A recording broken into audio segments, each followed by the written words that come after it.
Hey there, everybody. Pete Pardo here. Welcome to another episode of What's Hot with Sea of Tranquility, the show we do every Wednesday, bringing you reviews of brand new releases in the worlds of heavy metal, progressive rock, progressive metal, jazz, fusion, classic rock, hard rock. That's kind of what we cover here on the Sea of Tranquility. Today, we're going to take a look at the 11th studio album from longtime New York, in fact, from Yonkers, New York, death metal legends, Immolation Acts of God, out now on Nuclear Blast Records. Okay. This, of course, follows up Atonement. Atonement came out in 2017. The band featuring Robert Vigna on lead guitar, Ross Dolan on bass and vocals, Steve Shalati on drums, and Alex Books on rhythm guitar. One of the legendary bands in extreme metal, in death metal. They've been around since, how long was their first album came out? 1991. 30 years of Immolation, right? Let's take a look at there's the back of the CD there. There's your booklets. Lyrics and all sorts of, yes, you got it. Definitely not the album for all you churchgoers, right? Immolation have long been known for their anti-Christian stuff. There is the band. But, man, musically, if you're into death metal, it does not get much better than this. These guys have long been one of my favorite death metal bands, alongside Nile. Man, Nile and Immolation, two of the best bands going today. They've both been around forever. This is an absolutely crushing album with great production, for a death metal album. Guitars are huge, massive.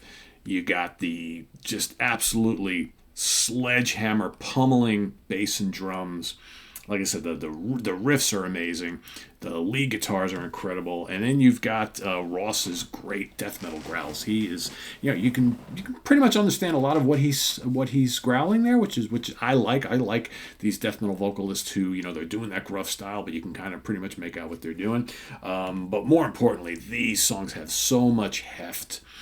The riffs are just monstrous, and when they solo, killer. Right, a lot of the riffs are really technical. Immolation have long been known. Yes, a lot of their music is very traditional style, New York death metal, but they inject plenty of complexity into their music, but not overly so. It's not ridiculous, right? A lot of songs on here. What do we got? Probably 15 songs on this one. It's a lot of material, but Immolation were never about really, really long songs, so most of these are 3 to 4 minutes, thereabouts. You've got, An Act of God is great. The Age of No Light is terrific. So bottom heavy. Such monstrous riffage. Just an incredible song.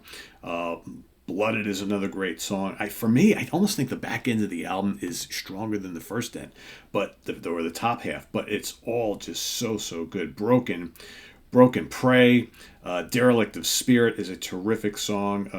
Immoral Stain might be my favorite song on the album. Man, it's just got these just absolutely punishing riffs. And again, some of the riffs are slow and just full of immense mountainous heft.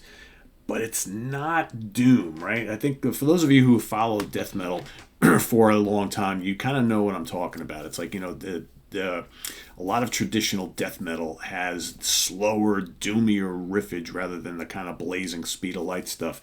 And while these guys can do that, there's more heft to these songs.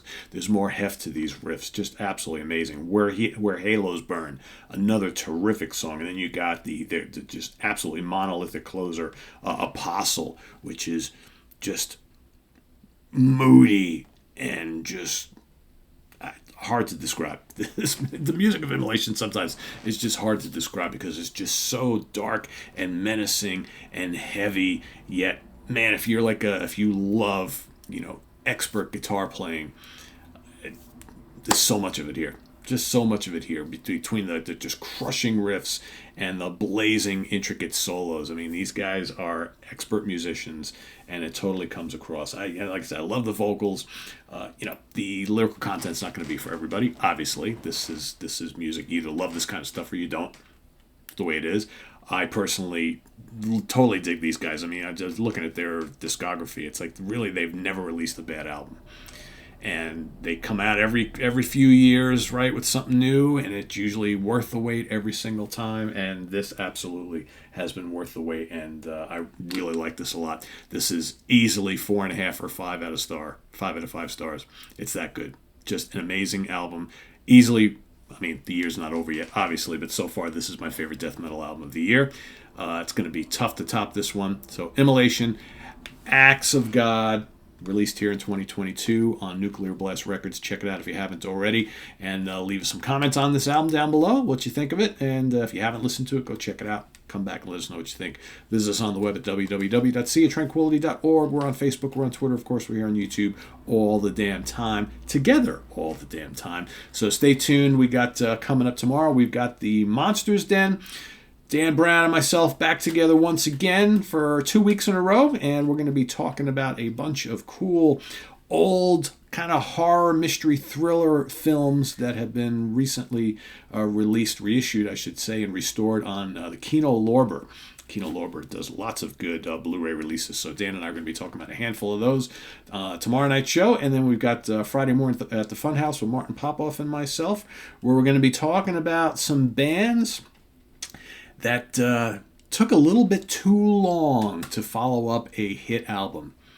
And kind of we'll talk about what happened when they finally did release that follow-up album. You know, was it worth the wait? Was it not worth the wait? Did people buy it, not buy it? Was the music good, better, whatever? So we're each going to be talking about 5 examples of bands that might have waited a little too long after that big one. So that's coming up on Friday. Saturday, we've got Stephen Reed and Simon Bray, of course, my 2 compadres in the UK connection. We're going to be going back in time, talking about some very memorable shows and experiences that we went to in 2015, 2014, and 2015. So concert experiences from those 2 years. And then we've got Simon Bray is coming right back at you on Sunday, going head-to-head with Louis Nasser on album homework assignment. So all that's coming up over the next few days, so don't miss any of it. Please subscribe if you haven't already and click on that notification bell. We also have the link to our Ko-Fi page below, as well as the link to our merch page, where you can get brand new In the Prague Seat shirt. That's right. Hot off the presses. It's a great one, so go check that out.